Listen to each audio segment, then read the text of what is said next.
Hi, Paul Bond, host for the Emergency Nursing Today show.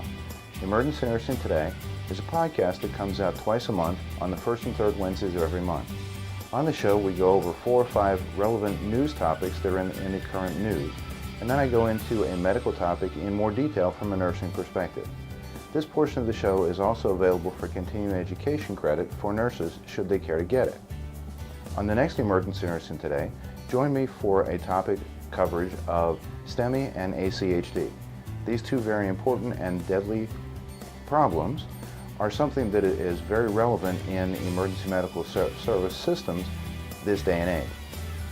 STEMI is something that we need to know as emergency nurses, not only from the perspective of the flow of the patient from pre-hospital through the cath lab, but we also need to understand how to diagnose it on EKG, what lab results should be ordered, and what those lab results should say, as well as how to treat the patient in the emergency department, whether or not they're going to the cath lab.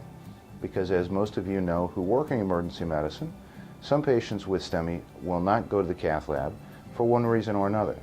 So join me on the next episode of Emergency Nursing Today for STEMI and ACHD.